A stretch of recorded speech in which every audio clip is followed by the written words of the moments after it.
ओम तव कथामृतं तप्तजीवनं कविभिरीडितं कल्मषापहं श्रवणमङ्गलं श्रीमदाततं भुवि गृह्णन्ति ये हृदा जनाः। श्री रामकृष्ण कथामृत আপনাদের সকলের অত্যন্ত পরিচিত একটি গ্রন্থ। কম বেশি সবাই শ্রী শ্রী রামকৃষ্ণ কথামৃত পড়েছেন। যারা সেই অর্থে ঠাকুরের ভক্ত নন এমন মানুষও শ্রী শ্রী রামকৃষ্ণ কথামৃত পাঠ করেছেন, নিশ্চয়ই এটি আমরা জানি। তাই কথামৃত ভক্ত অভক্ত সকলের কাছে অত্যন্ত প্রিয় একটি গ্রন্থ। এবং কথামৃত আসলে শ্রী রামকৃষ্ণেরই কথা, এবং এর বৈশিষ্ট্য হলো বা এর বিশেষত্ব হলো যে অত্যন্ত সহজ এবং সরলভাবে যে সমস্ত শাস্ত্রীয় কথা আমরা বিভিন্ন শাস্ত্রীয় আলোচনা বা দার্শনিক গ্রন্থ পাঠে পাই, সেগুলোই আমরা শ্রী শ্রী রামকৃষ্ণ কথামৃতের মধ্যে অত্যন্ত সহজভাবে পাব। তাই রামকৃষ্ণ কথামৃত একদিকে যেমন খুব সহজভাবে আমরা বুঝতে পারি, আবার একই রকমভাবে এই গ্রন্থটি অধ্যাত্ম জগতে অত্যন্ত গভীর তত্ত্ব নিয়েও আলোচনা করে। এমন নয় যে খুব সহজ কথা বলছেন বলেই হয়তো সেটি অত্যন্ত অগভীর, তা কিন্তু নয়। এখানে অত্যন্ত গভীরতা রয়েছে, আর গভীরতার কারণ হলো শ্রীরামকৃষ্ণ স্বয়ং এগুলো উপলব্ধি করে তারপর তিনি তার কথার উত্তর দিয়েছেন। ফলে যখন উপলব্ধির নিরিখে কথাগুলি বলেন তখন সে কথাগুলোর আলাদা একটি গুরুত্ব বা মাত্রা সংযোজিত হয়। আমরা সেই জন্যই কথামৃতকে এত গুরুত্ব দিয়ে পাঠ করে বা আলোচনা করে থাকি। একটু আগেই আমরা বললাম, আমরা যে অংশটি আজ পড়ব সেখানে শিরোনাম লেখা হয়েছে এইভাবে: পূর্ব কথা ঠাকুর মুক্ত কণ্ঠ, ঠাকুর সিদ্ধ পুরুষ না অবতার। আমরা এক এক করে শুরু করি, যেখানে প্রথমে একটু বর্ণনা এবং তারপর কথোপকথন শুরু হয়েছে। ঠাকুর এই কথা বলিতে বলিতে নামিয়া আসিয়া মেঝেতে মহিমাচরণের নিকট বসিলেন। কাজে মাস্টার বা আরো দু একটি ভক্ত ঘরে রাখালো আছেন। শ্রীরামকৃষ্ণ মহিমার প্রতি: আপনাকে অনেকদিন বলবার ইচ্ছে ছিল, পারি নাই, আজ বলতে ইচ্ছে হচ্ছে। আমার যা অবস্থা আপনি বলেন, সাধন করলে ওরকম হয় তা নয়, এতে কিছু বিশেষ আছে। অর্থাৎ এই প্রসঙ্গ হচ্ছিল, সেখানে যোগের কথা হচ্ছিল, নানা রকম যে চক্র ভাষায় সে সমস্ত চক্রের কথাও হচ্ছিল। এবং তারপরেই শ্রীরামকৃষ্ণ মহিমাচরণকে বলছেন যে অনেকদিন ধরে আপনাকে একটি কথা বলার খুব ইচ্ছে, যে আমার যা অবস্থা আপনি বলেন সাধন করলেই ওরকম হয় তা নয়, এতে কিছু বিশেষ আছে। অর্থাৎ শ্রীরামকৃষ্ণকে আমরা যেন এইভাবে না ভুল বুঝি যে তিনি সাধারণ একজন সাধক, যার দ্বারা তিনি সিদ্ধি লাভ করেছেন। এইটি যদি আমরা বুঝি তাহলে শ্রীরামকৃষ্ণ সম্বন্ধে আমরা ভুল বুঝব। এবং সেই কারণেই শ্রীরামকৃষ্ণ এখানে বলছেন আমার যা অবস্থা আপনি বলেন, অর্থাৎ শ্রীরামকৃষ্ণের বর্তমান যে অবস্থা তার সাধন ভজন ইত্যাদির সময় যে সমস্ত অবস্থার ভেতর দিয়ে তিনি গিয়েছেন, সেইগুলি সাধন করলেই ওরকম হয় তা নয়। অর্থাৎ যে কোনো সাধক মাত্রেই তার যে এরকম লক্ষণ আদি দেখা দেবে, এবং শ্রীরামকৃষ্ণের সাধনকালে এরকম লক্ষণ যে দেখা দিয়েছিল, এই দুটোর মধ্যে তফাৎ রয়েছে। তাই তিনি বলছেন, এতে আমাতে কিছু বিশেষ আছে। মাস্টার রাখাল প্রভৃতি ভক্তেরা অবাক হইয়া ঠাকুর কি বলিবেন উৎসুক হইয়া শুনিতেছেন। কি বলতে চেয়েছেন ঠাকুর, এরা অবাক হয়ে শুনছেন। দেখা যাক কি বলছেন। শ্রীরামকৃষ্ণ বলছেন, কথা কয়েছে, শুধু দর্শন নয়, কথা কয়েছে। বটতলায় দেখলাম গঙ্গার ভেতর থেকে উঠে এসে, তারপর কত হাসি। খেলার ছলে আঙুল মটকানো হলো, তারপর কথা কথা কয়েছে। এই যে কথা কয়েছে মানে শ্রীরামকৃষ্ণ যে মায়ের দর্শন পেয়েছেন এবং সেই মায়ের সঙ্গে যে তার কথা হয়েছে, সেইটি এখানে তিনি বলছেন। কথা হয়েছে, দর্শন শুধু নয়, কথা হয়েছে। অর্থাৎ একদিক থেকে ভক্ত ভগবানকে ভালোবাসছেন, কিন্তু ওই দিক থেকে কোনো রেসপন্স নেই। এটি একরকম ভালোবাসা, কিন্তু এটি সেরকম নয়। এটি ওদিক থেকেও সাড়া মিলেছে। শুধু সাড়া মিলেছে নয়, বলছেন কথা কয়েছে। অর্থাৎ মানুষের সঙ্গে যখন আমরা কথা বলি, ঠিক একই রকম ভাবে শ্রীরামকৃষ্ণের সঙ্গে ভগবতী কথা হয়েছে। শুধু দর্শন নয়, কথা হয়েছে। বটতলায় দেখলাম গঙ্গার ভেতর থেকে উঠে এসে, তারপর কত হাসি। তো জগদম্বা তিনি দর্শন দিয়েছেন, গঙ্গার ভেতর থেকে উঠে এসে তারপর কত হাসি। খেলার ছলে আঙুল মটকানো হলো, দেখুন এতটাই স্পষ্ট। তারপর কথা কথা হয়েছে। 3 দিন ধরে কেঁদেছি, আর বেদ পুরাণ তন্ত্র এসব শাস্ত্রে কি আছে তিনি সব দেখিয়ে দিয়েছেন। এই কথা বলে শ্রীরামকৃষ্ণ তার এবং সাধারণ সাধকের মধ্যে যে তফাৎ, এটা নিজেই উল্লেখ করে দিয়েছেন। দেখুন, এখানে হয়তো আমাদের মনে হতে পারে যে শ্রীরামকৃষ্ণ তার নিজের কথা নিজেই বলে চলেছেন, আমরাও তেমন করে বলে ফেলতে পারি, কিন্তু এখানে তফাৎ তার ঠিক তেমন তেমন অনুভব হয়েছে, তাই তিনি বলছেন। আর সাধারণ মানুষ যদি চালাকি করে কথা বলে, সেখানে সত্যতা থাকবে না। তাই জীবন দেখেই বোঝা যাবে তিনি উপলব্ধি করেছেন কি করেননি। কেবলমাত্র মুখের কথাই যথেষ্ট নয়, এবং সেই জন্যেই এমন নয় যে অধ্যাত্ম জীবনে আমরা সত্যকে যাচাই করে নিতে পারবো না, যে যা খুশি বলে দেবে আর আমরা সেগুলোকে গ্রহণ করতে বাধ্য থাকবো, এমন কিন্তু নয়। অনেক সময় ভাবি যে না, সবই বোধহয় সত্য হবে। সত্য হবে তখনই যখন তার জীবন থাকবে। যদি জীবন কোনো না থাকে, কেবল কথাগুলো থাকে, তাহলে তার কোনো মূল্য নেই। পরিষ্কার এগুলো আমাদের মনে রাখতে হবে। আর শ্রীরামকৃষ্ণের যে কথাগুলো দেখবেন, হয়তো সে কথাগুলো সাধারণই কথা, এমন কথা যে শ্রীরামকৃষ্ণ বলেছেন আর কেউ বলতে পারবেন না এমন নয়। অনেকেই হয়তো ইচ্ছে করলে তেমন তেমন কথা বলে ফেলতেও পারেন, বলতেও পারেন। সেটা বড় কথা নয়। বড় কথা হচ্ছে শ্রীরামকৃষ্ণ বলছেন এবং তার পেছনে তার একটি পূর্ণ জীবন রয়েছে। সেই জীবনের ভেতর দিয়েই কথাগুলো বলছেন বলেই কথাগুলো এত মূল্য রয়েছে, এটি মনে রাখতে হবে। তাহলে আমরা ভাবি কথা, দেখবেন অনেক সাহিত্যিক তো লিখে যাচ্ছেন অনেক কথা, সে ওই সাহিত্য পর্যন্তই থাকে, সেটা আর বেশি দূর এগোয় না।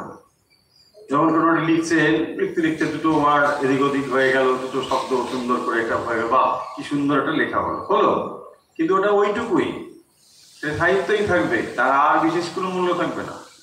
কিন্তু শ্রীরামকৃষ্ণ যখন এই কথা বলছেন, তখন তার জীবনে অভিজ্ঞতার ভেতর দিয়ে কথা বলছেন, তার ভেতরে তার পূর্ণ একটি দর্শন রয়েছে। সেই কারণের জন্যই কথার ভিতরে তো আবেদন, অন্যান্য মানুষের কথার থেকে এখানেই তফাৎ। 3 দিন ধরে কেঁদেছি, সাধারণ মানুষের একদিন কারণেই হয় না, একদিন তো দূরের কথা, যথাযথভাবে ভগবানের জন্য আমরা কজন কাঁদি সেটা 1 মিনিট 2 মিনিট হলেও যথেষ্ট। তাও হয় কি, সেখানে দেখা যাবে যদি আরেকটু গভীরভাবে বিশ্লেষণ করে দেখা যায়, কান্নার হেতু ভগবান নয়, কান্নার হেতু কোনো জাগতিক সমস্যা। দেখবেন এটাই হবে, জাগতিক সমস্যা চলে গেলে আমরা কান্না ভুলে গেছি। তাই ঠিক ভাবে ঈশ্বরের জন্য কান্না এটি অত্যন্ত দুর্লভ। তাই তিনি বলছেন 3 দিন করে কেঁদেছি, আর বেদ পুরাণ তন্ত্র এসব শাস্ত্রে কি আছে তিনি সব দেখিয়ে দিয়েছেন। মা আমায় মুখ্য করলি, আমি কিছুই জানি না, আর সব পণ্ডিতরা আমার কাছে আসে। তো মায়ের কাছে এই কান্নার ফলে মা সব দেখিয়ে দিয়েছেন, শাস্ত্রে কি রয়েছে সব তিনি বলে দিয়েছেন। মহামায়ার মায়া যে কি তা একদিন দেখালে। ঘরের ভেতর ছোট জ্যোতি ক্রমে ক্রমে বাড়তে লাগলো আর জগৎকে ঢেকে ফেলতে লাগলো। ফলে শ্রীরামকৃষ্ণের যত জ্ঞান তার সমস্ত উৎস হচ্ছে স্বয়ং ভগবতী। সেখান থেকেই তিনি জ্ঞানের সমস্ত কিছু পাচ্ছেন।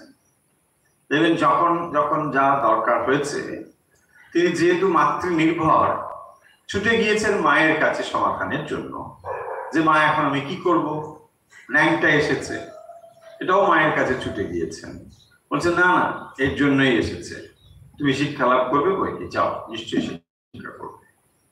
ফলে দেখা যাচ্ছে যে শ্রীরামকৃষ্ণ মায়ের হাতে একেবারে বাধ্য শিশুর মতন রয়েছে সবসময়, আর যা তার প্রয়োজন মাও তাকে জানিয়ে দিচ্ছেন। এইভাবে ভগবানের সঙ্গে বা ভগবতীর সঙ্গে শ্রীরামকৃষ্ণের সম্পর্ক, ভক্ত এবং ভগবানের এই সম্পর্ক এতটাই নিবিড়, এটা যে হওয়া সম্ভব শ্রীরামকৃষ্ণ দেখাচ্ছেন। এবং এই কথার ভেতর দিয়ে তিনি এটি বলতে চাইছেন যে এইটি সাধারণ ভক্তের থেকে বা সাধারণ সাধকের থেকে তফাৎ রয়েছে। কারণ শ্রীরামকৃষ্ণকে অবলম্বন করে ভবিষ্যতে যে ধর্ম স্থাপিত হবে, শ্রীরামকৃষ্ণ হচ্ছেন সেই রকম একটি আধার, যাকে কেন্দ্র করে এক নতুন যুগের সূচনা হবে, নতুন এক ধর্ম স্থাপিত হবে। সেই ধর্ম স্থাপনের জন্যই শ্রীরামকৃষ্ণ এসেছেন। সাধারণ মানুষ যদি তাকে ঠিক ধরতে বা বুঝতে না পারে, তাই তাকে নিজেকেই বলতে হচ্ছে সে কথা। নিজে বলছেন যে দেখো, তুমি যে বলো সাধন ভজন করলেই এরকম হবে, তার মানে তোমরা আমাকে যদি ওই ক্যাটাগরিতে ফেলে দাও, সেই আশঙ্কাতে তিনি বলছেন। দেখুন এখানে মানে এটা ক্ষেত্র রয়েছে এরকম, সাধারণ মানুষও সাধারণ সাধকও তো এরকম বলতে পারে আমি ভগবান, অনেকে এরকম দাবি টাবি করেন ভগবান, যাই হোক। তো এরকম যে আমি ভগবান, তাহলে কি আমাদের বুঝে নেওয়ার কোনো জায়গা নেই? নিশ্চয়ই জায়গা রয়েছে। এবং সেই জন্য বলছেন যে সাধারণ মানুষ সেও দাবি করতে পারে আমি ভগবান, আর শ্রীরামকৃষ্ণ বলছেন না, এই হচ্ছে সেই, তার সঙ্গে তুমি মিলিয়ে নিও না, সাধারণ মানুষের থেকে আমার যে তফাৎ রয়েছে এটা ভালো করে জানো। কেন না, তিনি যদি এ কথা না বলে দেন, আমরা তাকে বুঝবই বা কি করে, তাই না? দেখুন শ্রীরামকৃষ্ণের কি মহিমা, তিনি নিজে খানিকটা প্রকাশিত করেছেন বলে তাকে আমরা খানিকটা জানি, তা না হলে আমরা তাকে কি জানবো? যিনি এই অখিল বিশ্ব ব্রহ্মাণ্ডের অধিপতি, তিনি তার সম্বন্ধে যতটুকু ব্যক্ত করেছেন তার খানিকটা আমরা ধারণা করতে পেরেছি, তা না হলে আমরা তাকে বুঝবো কি করে? আপনি ভগবত গীতা পাঠ করেছেন, সেখানে দেখুন শ্রীকৃষ্ণ অর্জুনের কাছে নিজেকে প্রকাশ করেছেন, যতটুকু প্রকাশ করেছেন অর্জুন ততটুকুই জানেন, তার বেশি জানবেন কি করে? কারণ অর্জুনের পক্ষে ভগবানকে স্বরূপত জানা অসম্ভব। তিনি ধরা দিয়েছেন, তিনি প্রকাশ করেছেন বলেই কেবল জানতে পারা গেছে। এবং সেই কারণের জন্য এখানে দেখব যে শ্রীরামকৃষ্ণ তিনি নিজেকে প্রকাশ করছেন। প্রসঙ্গ হচ্ছে মহামায়া। বলছেন মহামায়ার মায়া যে কি তা একদিন দেখালে। তো তার আগে কি কথা হলো, ভগবানের সঙ্গে বা ভগবতীর সঙ্গে তার কথা হয়েছে, বলছেন কথা হয়েছে, শুধু দর্শন নয় কথা বলেছে। তাহলে দর্শন মানে একদিক থেকে, তাই না? ভক্ত ভগবানকে দর্শন করেছেন, এটা ওয়ান ওয়ে। কিন্তু যদি ওদিক থেকে কমিউনিকেশনে কোনো রেসপন্স না থাকে তাহলে রিলেশনটা ঠিক গভীর হয় না। আপনি ভগবানকে ডেকেই চলেছেন, ঠিক, এটাও গভীর একটা ভাব নিঃসন্দেহে, কিন্তু তবু যদি ওদিক থেকে একটা রেসপন্স থাকে তখন তো আপনি বুঝবেন যে বাহ, তাহলে আমি যা করি সব ঠিকঠাক। সেটি এখানে যে কেবল দর্শন নয়, কথা হয়েছে। তাহলে ভগবানের সঙ্গে যখন কথা হয়েছে, ফলে তুমি যে বললে সাধারণ সাধক এরকম হয়েছে, এই কথাগুলো বলে শ্রীরামকৃষ্ণ তার নিজের সম্বন্ধে খানিকটা এখানে বলছে। মহামায়ার মায়া যে কি তা একদিন দেখালে। কি মহামায়ার মায়া দেখালে? কি দেখালে? ঘরের ভেতর ছোট জ্যোতি ক্রমে ক্রমে বাড়তে লাগলো আর জগৎকে ডেকে ফেলতে লাগলো। দেখুন, জ্যোতি সাধারণত আমরা চৈতন্যের ধ্যান করবার সময় ব্যবহার করি, জ্যোতি।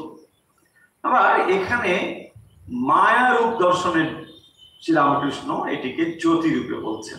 কি বলছেন না, ঘরের ভেতর একটা ছোট জ্যোতি দেখলাম, আবার সেই জ্যোতিটা চারিদিকে ঢেকে দিল আর জগৎকে ঢেকে ফেলতে লাগলো। জ্যোতিটা বড় হতে হতে জগৎকে ঢেকে ফেলল। দেখুন, সাধারণত আমরা যখন কোনো কিছু ঢেকে ফেলি সেখানে জ্যোতি শব্দটা দিই না। কি দিই? অন্ধকার, তাই না? অন্ধকার ঢেকে দিল, এটা হতে পারে।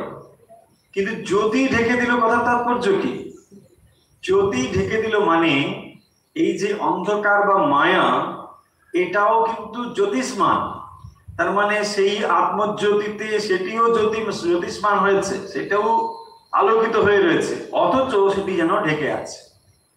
এই হলো তফাৎ।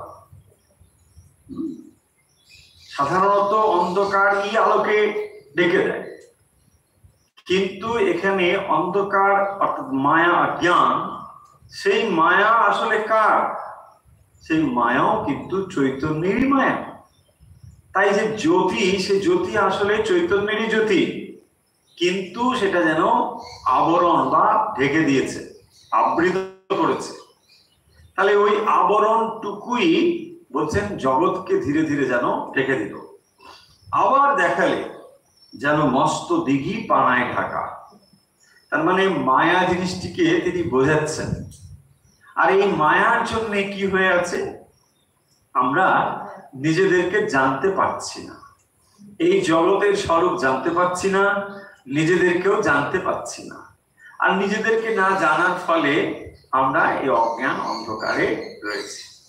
তাই বলছেন কিরকম জানো মায়া? এই রকম। আবার দেখালে যেন মস্ত দিঘি পানায় ঢাকা।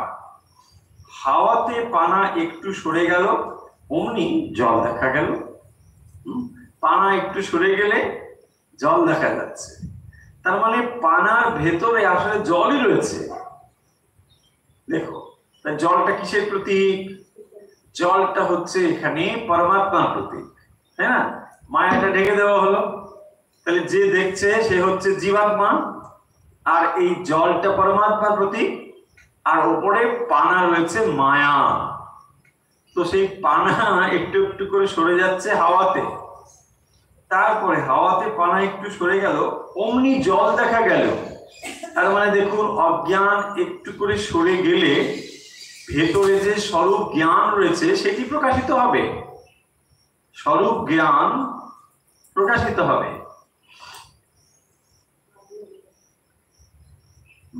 দেখো কি কাণ্ড ঘটছে, দেখো পাখিটার ডানাগুলো কেটে গেল। আচ্ছা, ডানা কেটে ও মানে ছুটে গিয়ে ওখানে পড়ে গেল, আর ভালো পতন উঠতে পারছে না। কুকুরটা দেখলো যে আমার ব্রহ্মার প্রণয়ের সময় হয়ে গেছে, হ্যাঁ, ও ব্রহ্মার প্রণাম করে দৌড় দিল। দেখো, হ্যাঁ, এই জগৎ চলছে কিরকম দেখুন, খাদ্য খাদক সম্পর্ক চলছে। হ্যাঁ, আমি দেখতে পাচ্ছি চোখের সামনে কুকুরটা বসেছিল চুপ করে, ও ছুটে চলে গেল। না ঠিক আছে, এটা আমাদের সাবজেক্টের সঙ্গে যাচ্ছে। আচ্ছা,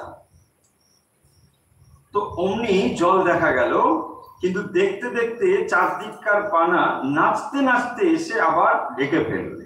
দেখো, পানা আবার নাচতে নাচতে এসে পুকুরটাকে ঢেকে দিল। তো এই ঘটনাই ঘটছে, প্রতি মুহূর্তে এই ঘটনা ঘটছে। একটু করে আপনি আলো দেখতে পাচ্ছেন, তো আবার অসীম অন্ধকার যেন ছেয়ে ফেলছে, তাই না? এর ভিতর দিয়ে জীবন অগ্রসর হচ্ছে।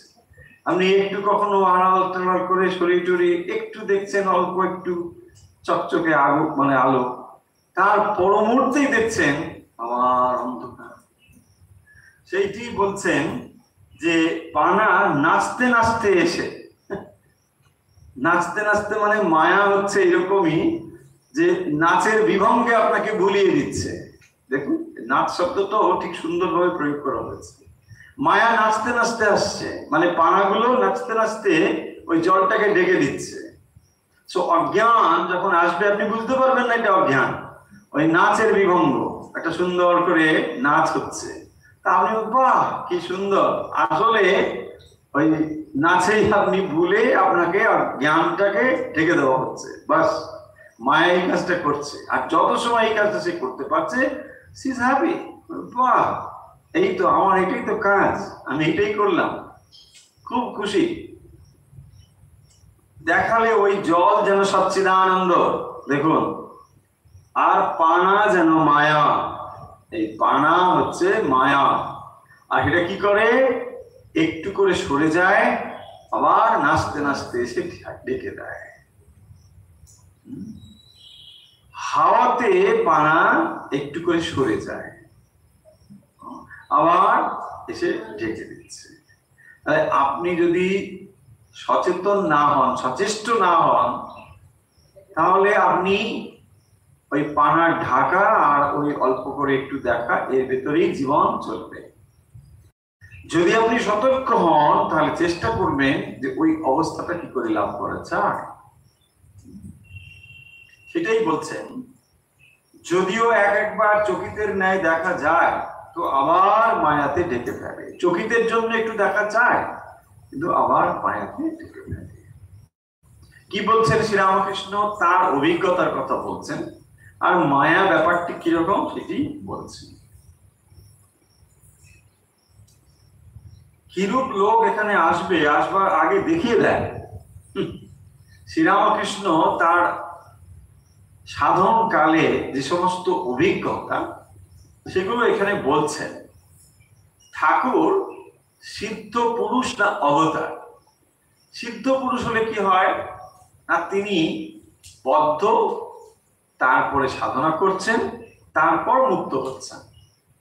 তার মানে অজ্ঞান রয়েছে, তারপর সাধন ভজন করলেন, জ্ঞান উৎপন্ন হলো, মুক্ত হয়ে গেলেন। এটা একরকম হয়। শ্রীরামকৃষ্ণকে ঠিক তাই তাই বলছেন যে তিনি সিদ্ধ পুরুষ না অবতার। দেখুন, অজ্ঞান রয়েছে, সাধন ভজন করে জ্ঞান উৎপন্ন হলো, তিনি মুক্ত হয়ে গেলেন, এটা ঠিক। কিন্তু শ্রীরামকৃষ্ণ কি তাই? তাই তিনি তার অভিজ্ঞতার গুলো এখানে শেয়ার করছেন বা বলছেন। তাহলে এই অভিজ্ঞতার নিরিখে আমরা বুঝতে পারবো যে তিনি নিত্য মুক্ত নাকি মুক্ত। দেখুন, নিত্য মুক্ত আর সিদ্ধ তফাৎ রয়েছে। অর্থাৎ যিনি বদ্ধ ছিলেন আবার মুক্ত হলেন সাধনের দ্বারা, এটা এক শ্রেণী। আর যিনি নিত্য মুক্ত, মানে সদাই মুক্ত, তার বদ্ধাবস্থা বলে কিছু হতে পারে না, কিন্তু জীবের জন্য তিনি যেন বদ্ধ এরকম হয়ে এসেছেন। তফাৎ এখানে। সাধারণ মানুষ চেষ্টা করলে যে অবতার হয়ে যেতে পারবেন তা নয়। সাধারণ মানুষ বদ্ধ রয়েছে, চেষ্টা করলে তিনি মুক্ত হতে পারেন, জ্ঞান লাভ করতে পারেন, ঠিক। কিন্তু সাধন ভজন করে আমি আর একজন রামচন্দ্র হয়ে যাব, আর একজন শ্রীকৃষ্ণ হয়ে যাব, এটা সম্ভব নয়, এটা হওয়া যাবে না। জীব এটা হতে পারবে না। কিন্তু সাধন ভজন করে সে মুক্ত হতে পারবে। তাই শ্রীরামকৃষ্ণ সিদ্ধ পুরুষ না অবতার?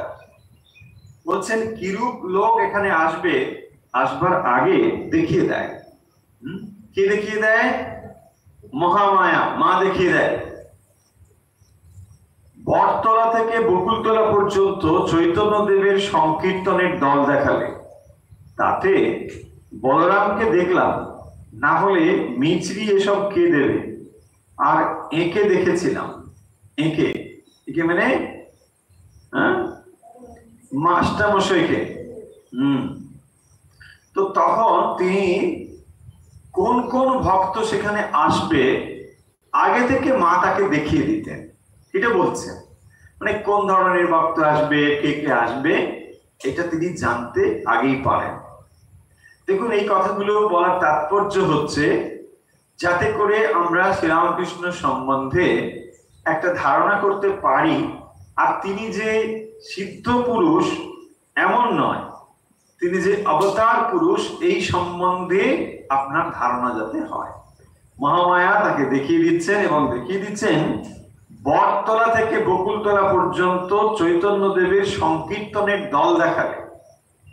চৈতন্য দেব তার আগেই মানে দেহ ধারণ করে এসেছিলেন এবং তিনি লীলা করে চলে গিয়েছেন।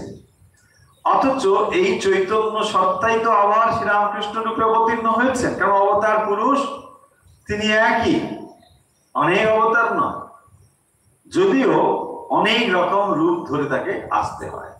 যুগের প্রয়োজনে তাকে লীলা বিগ্রহ ধারণ করতে হয় নানা রকম ভাবে, কিন্তু তার মানে এই নয় যে তারা সব আলাদা আলাদা, একই।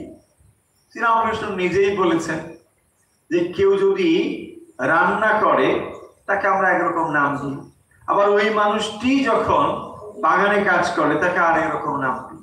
ঠিক একই রকম ভাবে যখন যখন যেমন যেমন প্রয়োজন হয়, যুগ প্রয়োজন, তখন তাকে সেই সেই গুণের প্রকাশ ঘটাতে হয়।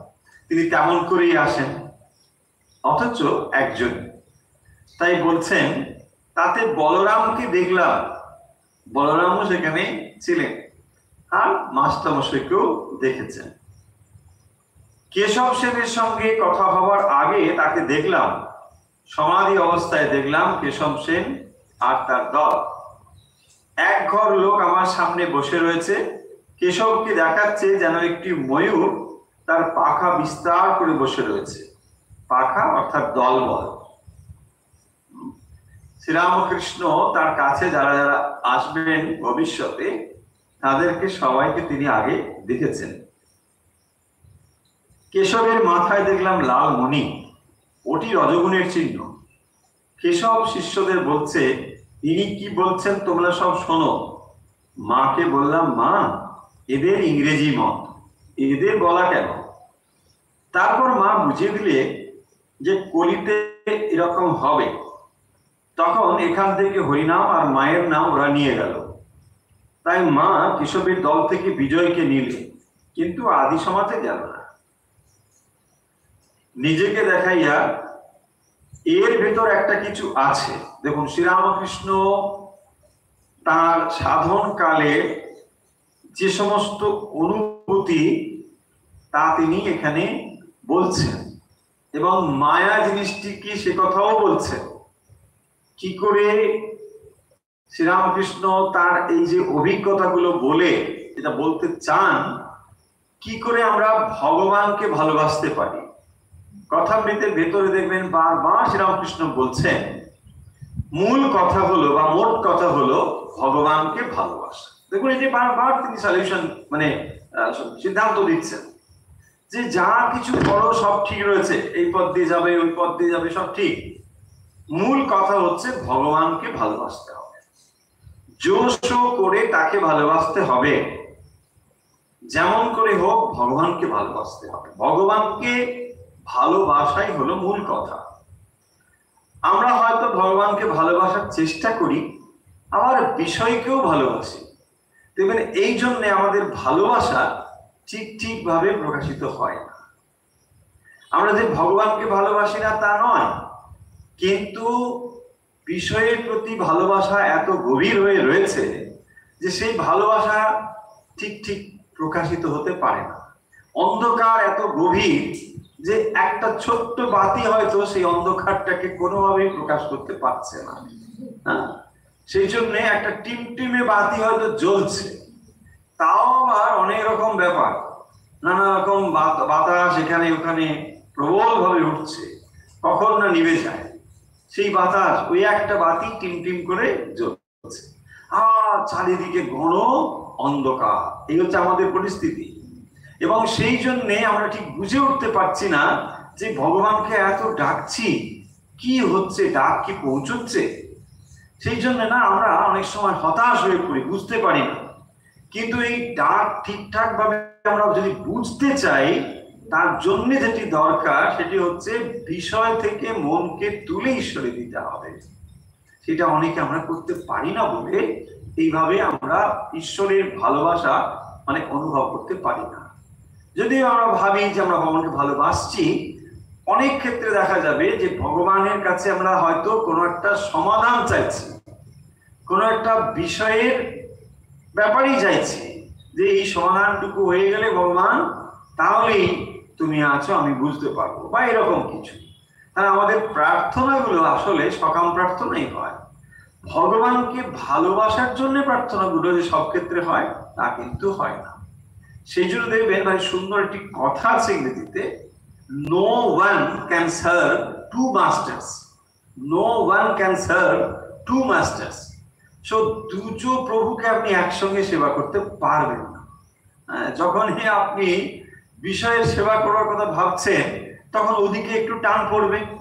দুই প্রভুকে আপনি একসঙ্গে সেবা করতে মানে সম সেবা করতে পারবেন না। এবং সেই কারণের জন্যই আমাদের এটা হয় না। বিষয়ের দিকে আকর্ষণ বোধ এত গভীর হয়ে আছে যে সেখানে যেন বোঝাই যায় না। এত তীব্র ধরুন গরম, সেখানে এক ফোঁটা জল যদি দিয়ে দেন আপনি কি বুঝবেন? কোথায় ছ্যাঁক করে শেষ হয়ে যায়, তাই না?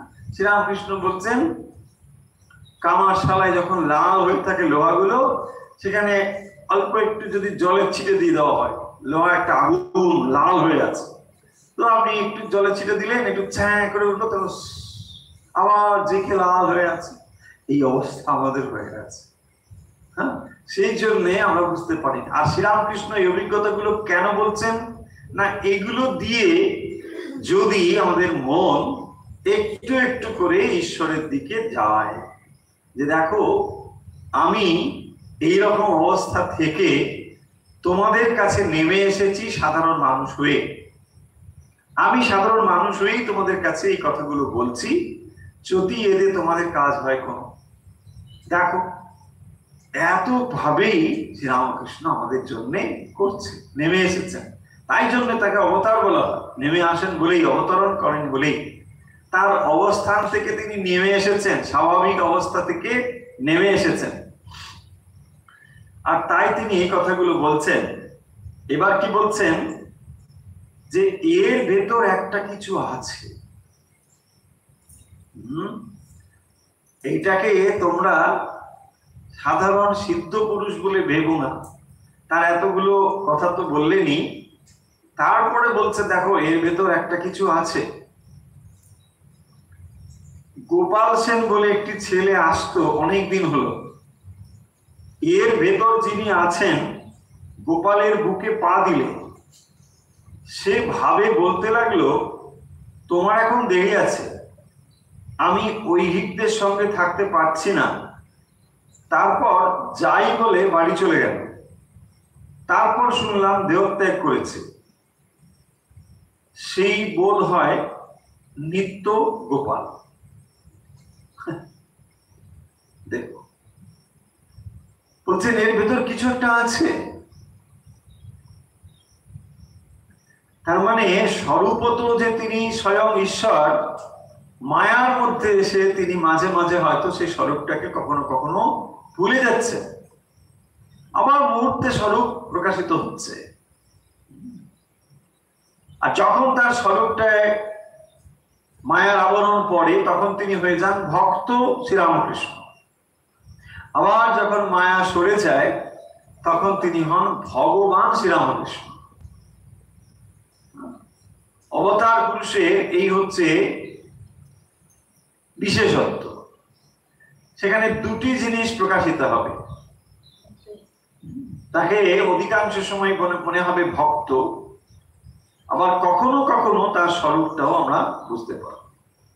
সেই জন্যেই এখানে তিনি বলছেন যে গোপালের ভেতরে, গোপাল নামে একটি ছেলে আসতো অনেকদিন হলো, তাকে দেখে তিনি ভাবস্থ হয়ে বুকে পা দিয়ে করছেন, বুকে পা দিয়ে তার ভেতরে তিনি যেন প্রকাশিত হচ্ছে, অর্থাৎ এর ভেতরে যিনি আছেন মানে শ্রীরামকৃষ্ণ এবং তার ভেতরে যিনি আছেন সেইটি। তারপর যাই বলে বাড়ি চলে গেল, তারপর শুনলাম দেহত্যাগ করেছে। আশ্চর্য দর্শন সব হয়েছে, অখণ্ড সচ্চিদানন্দ দর্শন। তার ভেতর দেখছি মাঝে বেড়া দেওয়া দুই থাক। এই কথাগুলো শ্রীরামকৃষ্ণ যদি না বলতেন আমরা এগুলো বুঝতামই না। দেখুন কি বুঝবেন আপনি যদি তিনি না বলতেন। আর এগুলো বলার যে খুব একটা প্রয়োজন আছে তাও নয়, যিনি এটা অনুভব করেছেন তার বলার কি আছে। ধরুন পিতা কেমন, তার কি ঐশ্বর্য আছে, শিশুর কাছে সেগুলো বলার কি আছে।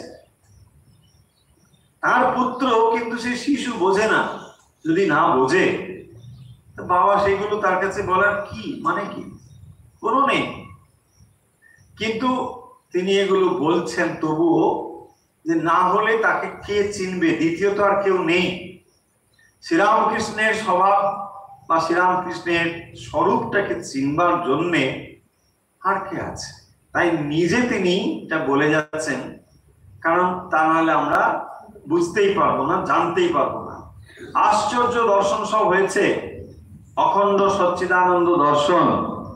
তার ভিতর দেখছি মাঝে বেড়া দেওয়া দুই থাক, এক ধারে কেদার চুনি আর অনেক সাকারবাদী ভক্ত, বেড়ার আর এক ধারে টকটকে লাল সুরকির কাঁড়ির মতো জ্যোতি, তার মধ্যে বসে নরেন্দ্র সমাধিস্থ। আপনি বুঝুন, যেখানে অখণ্ডের খড় বলেছেন, যেখানে অরূপ, সেখানে তিনি বলছেন টকটকে লাল সুরকির কাঁড়ির মতো জ্যোতি। এগুলো এই জড়জগতের ভাষাই নয় বা জড়জগতের বিষয়ই নয়, অথচ আমাদের ভাষাতে না বললে আমরা বুঝবো না বলে এমন করে বলা হচ্ছে। আমরা বড় জল ওই সুরকির কাঁড়ি বুঝি,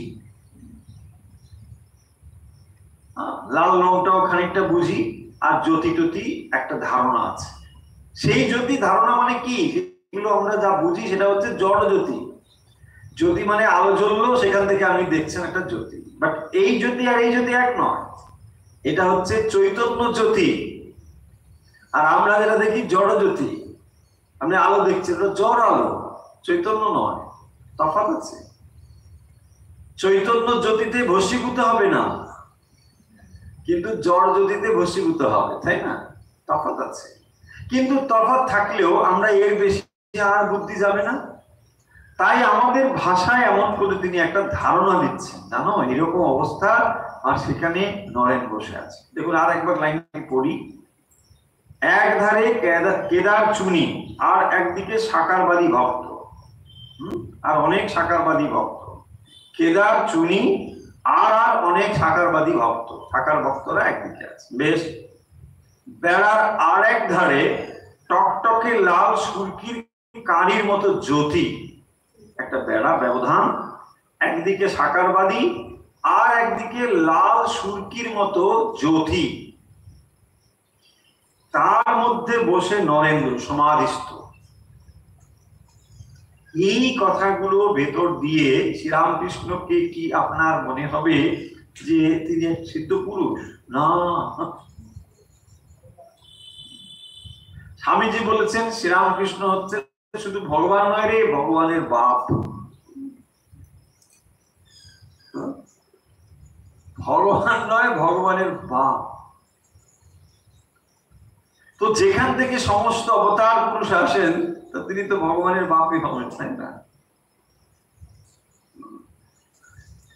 ধ্যানস্থ হয়ে বললুম, ও নরেন্দ্র, একটু চোখ চাইলে বুঝলুম ওই এক রূপে সিমলেতে কায়েতের ছেলে হয়ে আছে।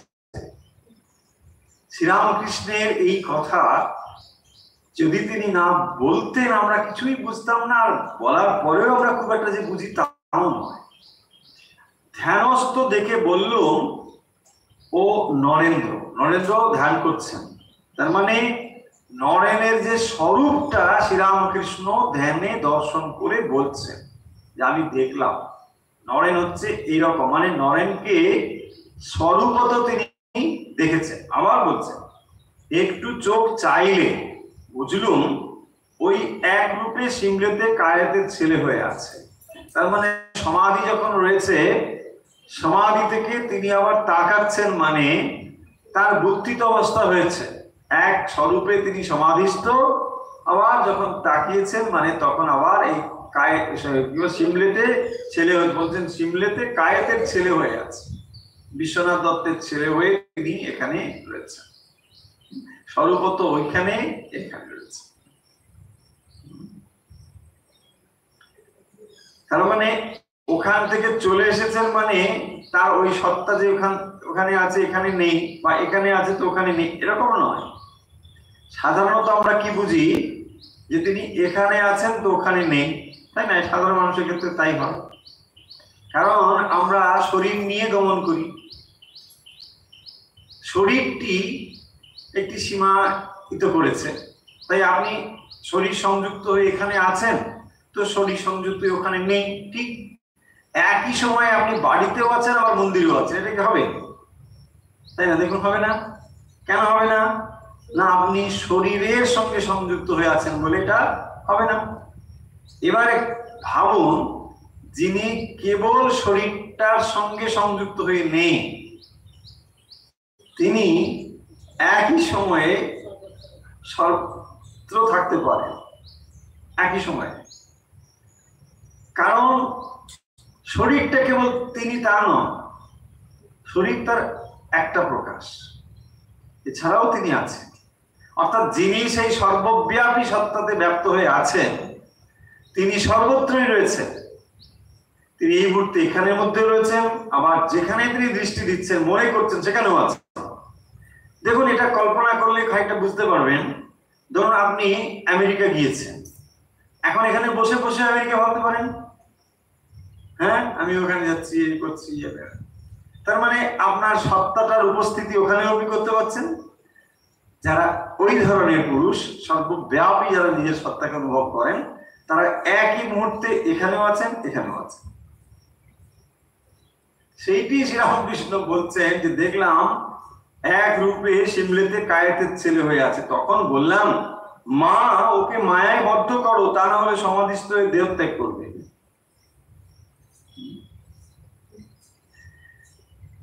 কেদার সাকারবাদী উঁকি মেরে দেখে শিউরে উঠে পালালো।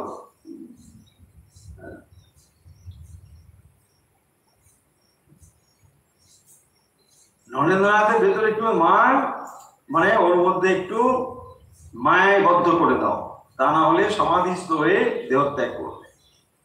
সেই জন্যে এরকম। তাই ভাবি এর ভেতর মা স্বয়ং ভক্ত হয়ে লীলা করছেন। দেখুন শ্রীরামকৃষ্ণ বলছেন, তাই ভাবি যে এর ভেতর একটা বিশেষ কিছু আছে, এটি সাধারণ কিছু নয়। যখন প্রথম এই অবস্থা হলো, তখন জ্যোতিতে দেহ জ্বলজ্বল করত, বুক লাল হয়ে যেত। তখন বললুম, মা বাইরে প্রকাশ হয় না, ঢুকে যাও ঢুকে যাও। তাই এখন এই হীন দেহ। তো যখন তার এরকম অবস্থা ছিল, বলছেন জ্যোতিতে দেহ জ্বলজ্বল করত। অর্থাৎ শ্রীরামকৃষ্ণ সাধক অবস্থায় তিনি যেভাবে অনুভব করেছেন, সেই অনুভবগুলো এখানে তিনি বলছেন। পূর্ব কথা ঠাকুর মুক্ত কণ্ঠ, এই ছিল শিরোনাম। তাই এই পূর্ব কথা মানে এই কথাগুলো, এগুলো এখানে বলছেন। এই চ্যাপ্টারটি আরো অনেক রয়েছে এখানে পরপর সব কথা, কিন্তু এখানে এই কথাটি বলা হলো যে তাই ভাবি এর ভেতর মা স্বয়ং ভক্ত লয়ে লীলা করছেন। ভগবান স্বয়ং অবতীর্ণ হয়েছেন জীবকে শিক্ষা দেবেন বলে। ভগবানকে কি করে ভালোবাসতে হয়, জীব কি করে ঈশ্বরের দিকে মন দেবে, সেইটি শেখাবেন বলেই তো ভগবান অবতীর্ণ হয়েছেন।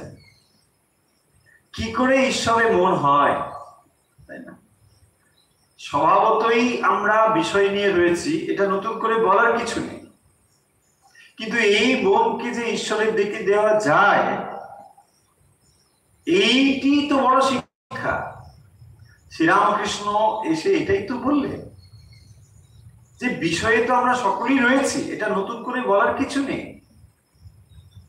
কিন্তু এই বিষয় থেকে মন কি করে ঈশ্বরে দেব, কি করে ঈশ্বরের দিকে মন হবে, যেমন করে আমি বিষয়কে ভালোবাসতে পারি, বিষয়ের আকর্ষণ অনুভব করি, তেমন করে আমি ভগবানকে ভালোবাসবো কি করে, এই বিষয়টি শিক্ষা দেওয়ার জন্যই তো ভগবান এসেছে। স্বামীজি মানে এই প্রসঙ্গে একবার বলছেন যে ভক্ত কিরকম হবে, এই বিষয়ে তিনি বলছেন যে ভক্ত হবে অশুল্কা দাসিকা। অশুল্কা দাসিকা, দাসিকা মানে দাসীর ভাব দাসিকা, কিন্তু কিরকম না অশুল্কা দাসিকা। শুল্ক দিয়ে দাসী হতে পারে, কিন্তু নিঃশুল্ক অশুল্কা দাসিকা, অর্থাৎ নিষ্কাম ভালোবাসা, তাই না? স্বামীজির ভাষাটা শুধু শব্দটা উচ্চারণ করলাম, তিনি এই শব্দটা বলেছেন অশুল্কা দাসিকা। ভালোবাসতে গেলে ভগবানকে নিষ্কাম ভাবে ভালোবাসতে হবে। ভগবানকে ভালোবাসার জন্য, কেবল ভালোবাসার জন্যই ভালোবাসা, সে মানে লাভ ফর লাভ সেক, ভালোবাসার জন্যই ভালোবাসা।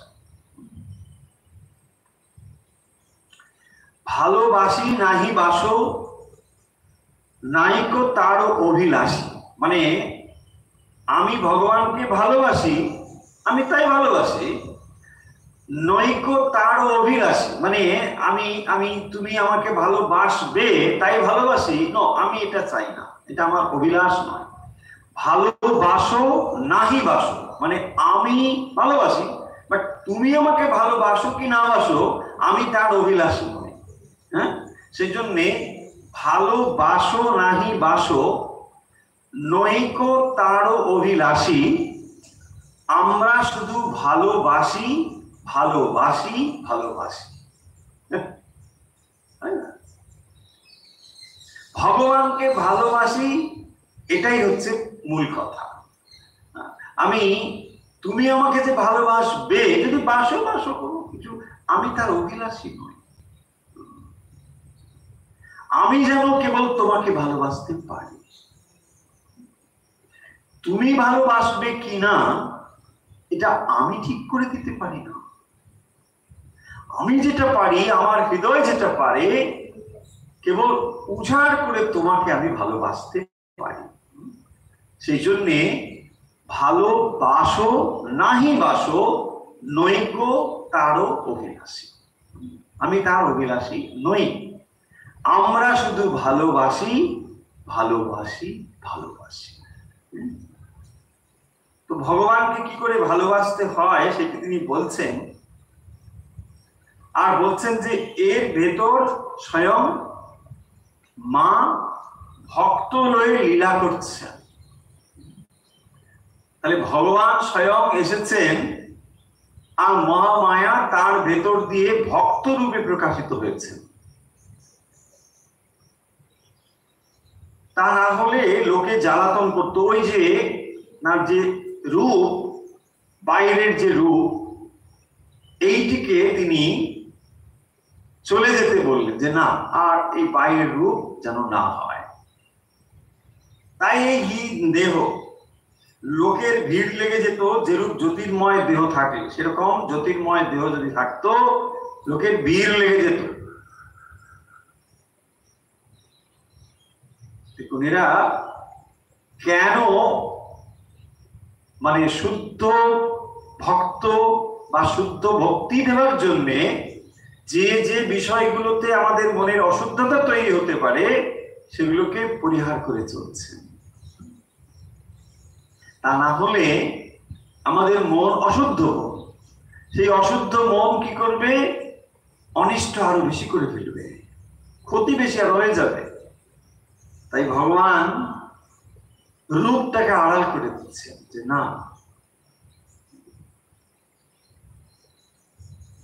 কত রকম ভাবে আমাদের মঙ্গল সাধন করবার জন্য তিনি চেষ্টা করছেন।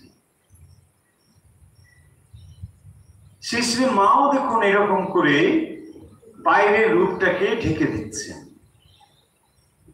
যাতে করে অনিষ্ট হয়। বলছে না, এতে অনেকে অনিষ্ট হবে, অশুদ্ধ মনে অনিষ্ট হতে পারে। সেদিকেও সতর্ক আছেন, কারণ তিনি তো জননী, জননীকে সমস্ত রকম লক্ষ্য রাখতে হবে, কি করে সন্তানের মঙ্গল হয়। তাই তিনি সেদিকটা সতর্ক করেছেন। এখন বাইরে প্রকাশ নেই, এতে আগাছা পালায়। যারা শুদ্ধ ভক্ত তারাই কেবল থাকবে। দেখো, যারা শুদ্ধ ভক্ত কেবল তারাই থাকবে। আর যখন আমাদের ভক্তি অশুদ্ধতায় পূর্ণ হয়ে আছে, মলিন হয়ে রয়েছে, তখন আমরা ভগবানের কাছে নানা বিষয়ের প্রত্যাশা করি, আর তখন শুদ্ধ ভক্তি বুঝতেও পারি না। ঐহিক দৃষ্টি নিয়ে যারা শ্রীরামকৃষ্ণের কাছে যেত কাশীপুরে, তারা দেখলো যে আরে নিজেরই গলরোগ হয়েছে, কেটে পড়ো। তারা কেটে পড়ল। একবারও ভেবে দেখলো না যে তার গলরোগ হোক আর যাই হোক, তার ভেতরে যে দেবত্ব রয়েছে, তার ভেতরে যে সাধারণ মানুষের মতো তিনি নন, এইগুলোকে দেখার মতো চোখ কোথায়, মানুষ কোথায়? আর তখনই দেখবেন শ্রীরামকৃষ্ণ বলছেন এর মানে আছে। এর মানে হলো এই যে শ্রীরামকৃষ্ণ ওখানে ফিল্টার করে নিচ্ছেন, ছেঁকে নিচ্ছেন, ছাঁকনি বসিয়ে দিয়েছেন। যারা ওই রকম ঐহিক দৃষ্টি নিয়ে যাবে তারা কেটে পড়বে, ব্যাস হয়ে গেল। আর তাহলে কি হবে? দল মানে ওখানে ভিড় হয়ে যাবে লোকের। বলছে না না, এরা ওই কেটে পড়ো, ব্যাস হয়ে গেল, চলে যাবে। এটা শুদ্ধ ভক্ত, যারা শুদ্ধ তারাই কেবল থাকবে। এই ব্যায়াম কেন? এর মানে এই, যাদের সকাম ভক্তি তারা ব্যায়াম অবস্থা দেখলে চলে যাবে। দেখুন শ্রীরামকৃষ্ণ নিজেই করছে, ব্যায়াম দেখলে চলে যাবে, ব্যাস চলে গেলে কি আছে? শুদ্ধ ভক্ত যারা তারা তো থাকবে। ভালোবাসা হচ্ছে এই। দেখুন, যখন 1 জানুয়ারি কাশীপুরে শ্রীরামকৃষ্ণ তার মহান শক্তিকে প্রকাশ করছেন, বিশেষ করে ভক্তদের উদ্দেশ্যে, আমাদের চৈতন্য সব রয়েছে, তাদের যারা সেখানে উপস্থিত ছিলেন তারা গৃহী ভক্ত। আর ওদিকে সন্ন্যাসীরা কিন্তু তখন কি করছেন? তার বিছানা টিছানা পরিষ্কার করছেন, এইসব করছেন, যাতে ঠাকুর যদি আবার চলে আসে। এদিকে কিছু একটা হচ্ছে, তারা বুঝতে পারছেন। আর ওখানে গিরিশ বাবু একেবারে বর্ণনা শুরু করেছেন, নানা রকম ভাবে কাব্যিক ভাবে বলছেন, সব চলছে। ওদের একবারও ইচ্ছে হয়নি যে শ্রীরামকৃষ্ণের কাছে গিয়ে কিছু একটা আমরা চেটে। কেন হয়নি? দেখুন, এই হচ্ছে শুদ্ধ ভক্তির লক্ষণ,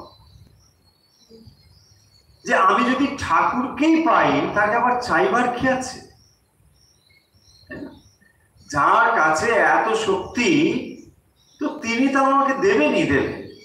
আমি যদি তাকে ভালোবাসি, আমি যদি তার প্রিয় হই, তিনি আমাকে দেবেনই দেবেন। চাইবো কেন? চাইতে হবে। শুদ্ধ ভক্ত তারা একবার ওখানে গেলেনই না, চাইলেনই না। লীলা প্রসঙ্গে দেখবেন উল্লেখ করছে, তারা গেলেনি, কেউ যাননি। এই হচ্ছে শুদ্ধ ভক্ত। ছুটতে গিয়ে কি আছে দেখি, ঠাকুরের কাছে একটু চেয়ে নি, না, এবার দরকার নেই। আমি তোমাকে ভালোবাসি, ব্যাস। তোমার যদি কিছু দেওয়ার থাকে আমাকে দেবে, আমি যদি অধিকারী হই তুমি দেবে, আমার চাইবার কি আছে? তুমি না অনেক কিছু দিয়েছেন। দেখুন, সারা জীবন যে অক্সিজেন আপনি ব্যবহার করছেন তার মূল্য জানেন? আপনি জীবনে উপার্জন করে তা পাবেন না। ভাবুন, যে জীবনের আনন্দ অনুভব করছেন, তো তারই গুণ, তার অবদান নেই? প্রতি মুহূর্তে ভগবানের কৃপা। আর তাই আমরা এখনো পর্যন্ত এই সুস্থ দেহে অনুভব করতে পারছি যে আমরা আছি। আপনার অস্তিত্বের অনুভবই তো তার উপস্থিতি। কারণ এসব না বুঝে আমরা ছুটে যাই তার কাছে চাইবার। আর চৈতন্য মহাপ্রভু কি বলছেন দেখবেন শিষ্টাষ্টমে, তিনি বলছেন, না ধনম না জনম না সুন্দরীম কবিতাং বা জগদীশ কাময়ে। আমি চাই না, কি চাই না? ন ধনম না জনম, আমি ধন চাই না, এমনকি মানুষও চাই না, না জনম। ন সুন্দরীম না কবিতাম বা জগদীশ কাময়ে। জন্মনি জন্মনি ভবতাৎ ভক্তি অহেতুকী। আমি যেন জন্মে জন্মে তোমার প্রতি আমার ভক্তি থাকে, আমি এটা চাই, আর কিচ্ছু চাই না।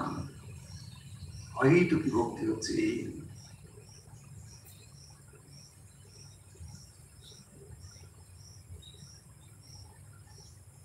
ভগবানকে ভালোবাসা। আবার মনে উঠল, ও সাধ ছিল, মাকে বলেছিলাম মা ভক্তের রাজাও। আবার মনে উঠলো যে আন্তরিক ঈশ্বরকে ডাকবে তার এখানে আসতেই হবে, আসতেই হবে। দেখো তাই হচ্ছে, সেই সব লোকই আসছে। আবার মনে উঠলো যে আন্তরিক ঈশ্বরকে ডাকবে তার এখানে আসতেই হবে। দেখুন কথাটা মনে রাখুন, শ্রীরামকৃষ্ণের কথা, এটি একেবারে মানে লাল কালি দিয়ে লেখা রয়েছে। যে আন্তরিক ঈশ্বরকে ডাকবে তার এখানে আসতেই হবে, শুধু নয় আসতেই হবে, দুবার আছে। তার মানে আপনি যদি ভগবানকে আন্তরিক দিকে থাকেন, শ্রীরামকৃষ্ণকে গ্রহণ করতেই হবে।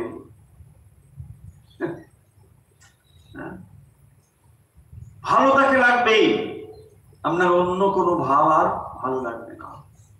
সত্যিকারের যদি থাকে, ধর্মের নামে অনেক কিছু চলতে পারে, সেটা নয়। সত্যি সত্যি যদি আপনার ভগবানের প্রতি ভালোবাসা থাকে, আর এর জন্য যদি একদিনও আপনি ভক্তি ভগবানের প্রতি প্রদর্শন করে থাকেন, মন যদি ভক্তির জন্য ব্যাকুল একদিন হয়, আন্তরিক ঈশ্বরকে একদিনও ডাকেন, তাহলে এই ভাবটাকে গ্রহণ করতেই হবে। আরে তিনি তো অন্তর্যামী, ভগবান অন্তর্যামী রূপে রয়েছেন। তাই তাকে যদি আপনি প্রার্থনা করেন, তাকে আসতেই হবে।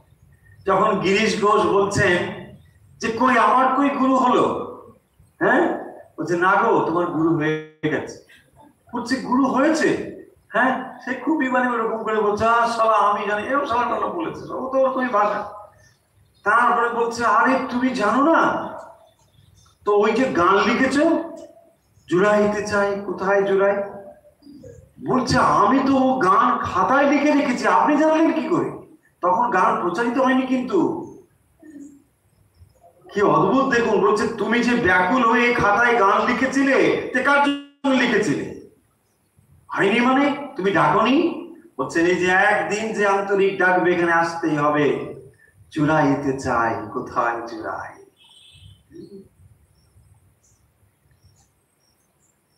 সংসার দেশে বিদেশি রয়েছে। তো ওই যে গিরিশবাবু লিখেছেন, দেখুন যখন তিনি এটা লিখেছেন তখন তার অন্তর ব্যাকুল হয়েছে, চোখ দিয়ে দর দর ধারা বয়েছে, তাই সেই ভাবকে তিনি কলমে প্রকাশ করতে পেরেছে। তাই বলছেন তুমি ডাকনি? বলছে না, আমি তো ডাকিনি তোমাকে কোনদিন। আরে ডাকিসনি, ওই তো জুড়াইতে চায়। তার মানে তার ভেতরে কি তীব্র একটা ব্যাকুলতা তৈরি হয়েছিল, আর তাই জন্য দেখুন ওই গভীর ভাবে শব্দ বেরিয়ে এসেছে, জুড়াইতে চায়। দেখুন এটা তো ইতিহাস, তারপরে তাই না, গানটা তো চিরস্মরণীয় হয়ে রয়েছে।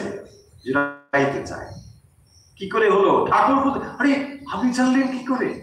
যে গান কেবল আমি জানি, খাতায় লিখে রেখেছি, কেউ জানে না। রামকৃষ্ণকে এড়িয়ে যেতে পারবেন না। আপনার মনের গোপন প্রার্থনা পর্যন্ত তিনি জানেন। কারোর কাছে আপনি প্রকাশ করেননি, কেউ সেটা জানে না, কিন্তু তিনি সেটা জানেন। যথাসময়ে আপনি তার উত্তর পাবেন। কেবল অপেক্ষা করুন, ধৈর্য ধরুন, প্রার্থনা করুন। ভগবান যেমন ভক্তকে পরীক্ষা করে, ভক্ত ভগবানকে পরীক্ষা করে। দেখি তুমি না এসে কেমন থাকতে পারো, তাই না? ডাক দেখি মন ডাকার মতো, তাই না? ঠিক এইভাবেই যদি আপনি ভক্তিকে অবলম্বন করেন, ভগবান না এসে থাকতে পারবেন না। ভগবান ভক্তিতে দুর্বল, ভগবান সর্বশক্তিময়, অসীম অনন্ত শক্তি তার, কিন্তু এক জায়গায় তিনি অত্যন্ত দুর্বল, সেটি হচ্ছে ভক্তি। একমাত্র ভক্তি হচ্ছে ভগবানের দুর্বলতার জায়গা। আপনি অন্তর দিয়ে যদি তাকে ডাকেন, তিনি না এসে পারবেন না। আর একমাত্র ভক্তি ছাড়া তাকে বাঁধতেও পারবেন না। আর কোনো ক্ষমতা নেই ভক্তের ভগবানকে বাঁধা, কোনো ক্ষমতা নেই। এত জপ করেছি, এত ধন করেছি, এত নৈবেদ্য দিয়ে তোমার পুজো সাজিয়েছি, কিছুই কিছু হবে না। ভক্তি অর্ঘ যদি না হয়, ভগবানকে লাভ করা যাবে না। তাই শেষ কথা দিয়ে শেষ করি, মানে যে কথাটি বারবার বলতে ইচ্ছে করে সে হলো, যে আন্তরিক ঈশ্বরকে ডাকবে তার এখানে আসতেই হবে, আসতেই হবে।